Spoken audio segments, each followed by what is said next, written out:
You definitely feel it, right? That constant pulse, the endless scroll, that undeniable low-grade anxiety of running incredibly fast but somehow going absolutely nowhere. Well, today we are doing a complete diagnostic audit of our digital existence. We're basing this on a really fascinating text called Stationary Velocity, an audit of the present. Now, to be clear, this is not another self-help guide trying to fix you. Nope. Instead, it's a structural look at the invisible cage you might literally be running inside of right now. We're going to break down exactly why that sensation of progress you feel every single day as well, actually just excellent engineering. Okay, let's dive right in. Here's our clinical blueprint for today's explainer. We're going to walk through 6 distinct chambers of modern life. We've got the velocity trap, the optimization spiral, intimacy as content, algorithmic realities, the infinite now, and finally, the religion of better. So part 1, the velocity trap, the illusion of forward motion. Picture your typical morning. You sit down at your screen and you've probably got, 17 tabs open right off the bat. You're staring at productivity systems, sleep score dashboards, habit trackers, and like 5 different communication apps all firing off at the exact same time. It really feels like you're being incredibly productive. It feels like forward motion. But the authors argue this is actually a beautifully designed treadmill. You're putting in a ton of work, but the actual foundation of your life hasn't moved an inch. And that brings us to the core physics metaphor of our current era, stationary velocity. It's defined as a state of maximum perceived motion, but zero actual displacement. Basically, our society has completely decoupled the grammar of progress, words we love like innovate, hustle, level up, from actual physical forward movement. You're moving at tremendous subjective speeds, but the landscape around you, it remains perfectly unchanged. So, how exactly did we get here? Well, let's look at this timeline mapping out the devolution of progress. Back in the 1970s, economic wages decoupled from actual productivity. Then, by the 1990s, the internet arrived, bringing with it immense surveillance that was cleverly disguised as consumer freedom. Moving into the 2010s, we saw the gamification of daily life. Suddenly, your sleep and your steps had a score. And now, here in the 2020s, we have God-level pattern recognizers deployed purely to capture your attention. We went from measurable, physical displacement to gamified stagnation. Which leads us to part 2, the optimization spiral, data versus the self. Let's really examine what happens when we replace our messy inner lives with pure data. We essentially have 2 versions of ourselves now. On one side, we have the meat body. This is murky, it's complex, it's contradictory, and it is completely unquantifiable. It's your raw human emotion. But on the other side, we have the data body. Now this version is clean, frictionless, and neatly tracked on a dashboard. It's your 8,200 daily steps, your 76 out of 100 sleep score, your little neutral mood emoji. And increasingly, because the data body is legible and easy to measure, we actually start to believe it more than we believe our own actual feelings. And that leads directly to this really sharp realization from the text. Every app is a Skinner box with a venture capital term sheet. Think about it. You didn't buy a smartwatch just to take control of your health. You entered into a contract. You essentially bought a tiny deity that you now serve with your continuous data. It's gotten to the point where if an activity doesn't generate data, like, say, taking a quiet walk without your watch on, it kind of feels like it never even happened. So what happens? You enter the optimization spiral. First, you identify a problem. Then, you implement a system to fix it.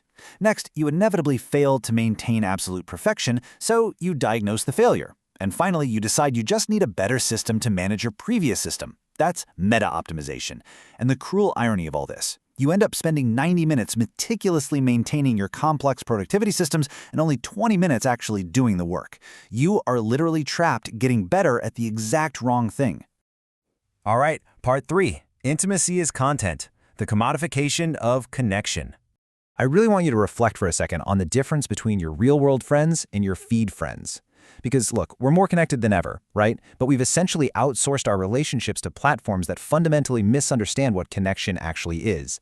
Digital systems simply cannot optimize for true intimacy. Why? Because intimacy is unmeasurable. It requires real, unpolished vulnerability and a sense of safety. And because algorithms absolutely cannot measure that, they substitute it with engagement. Engagement is measurable, it's transactional, and it's highly performative. We've basically turned our friendships into a social CRM where we manage response times and reciprocity indexes instead of, just being present with the people we care about. And nowhere, absolutely nowhere, is this clearer than in modern romance. Endless swiping on dating apps isn't actually there to help you find your soulmate, it is there to keep you shopping. Highly curated profiles just train you to market yourself as a product. The algorithm isn't trying to predict who you'll love, it's predicting what keeps you engaged on their platform. It is a massive numbers game that produces statistics, not intimacy. Moving on to part 4, algorithmic realities, the fracture of truth. This is where we dissect that customized hallucination that you casually refer to as your feed. What you see on your screen is not some random, objective sample of reality. Not at all. It's a highly curated environment designed strictly to capture your attention. Consider the radicalization pipeline. Let's say you watch a completely normal video on how to do a squat. Well, the algorithm wants you to stay longer, so it escalates to something slightly more provocative, like modern gyms make you weak. And before you know it, it's feeding you extreme content and grand conspiracy theories. The thing is, the algorithm does not care about the politics of the content. Left-wing, right-wing, it really doesn't matter. It pushes extreme content neutrally for one very simple reason. Emotional charge equals engagement. So your feed essentially becomes a funhouse mirror. It is emotionally distorted, highly selected, confirmation biased, and entirely commercially motivated. We are facing a massive epistemic crisis right now.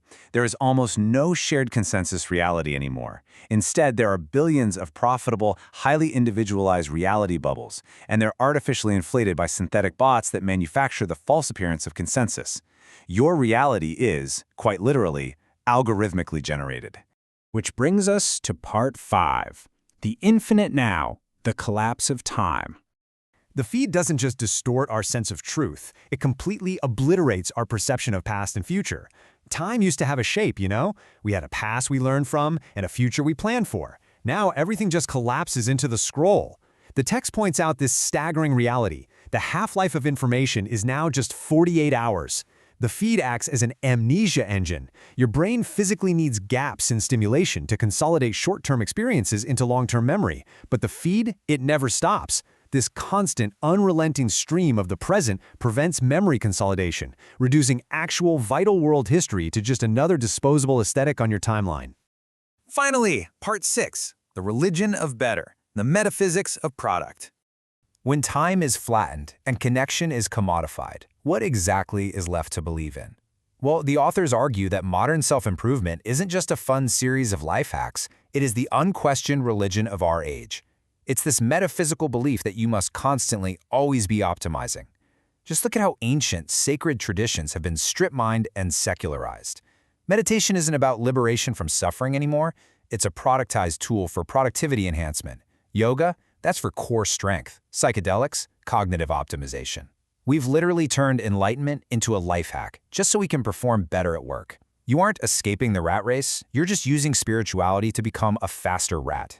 And there is a massive financial incentive keeping you on this treadmill. $43,770 million. Let that sink in. That is the annual value of the self-improvement industry. Their entire business model relies on the asymptote problem, the simple fact that you will never actually arrive. If you ever felt fully fixed and complete, you would instantly stop being a customer.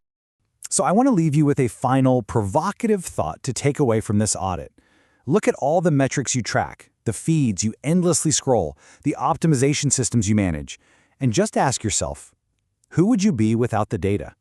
What if you were actually already enough, right now, exactly as you are? And what if that nagging, persistent feeling of not being enough was just the product you were sold so you'd keep running on their treadmill? Definitely something to think about the next time you open your apps. Thanks so much for joining me on this explainer, and I will catch you in the next one.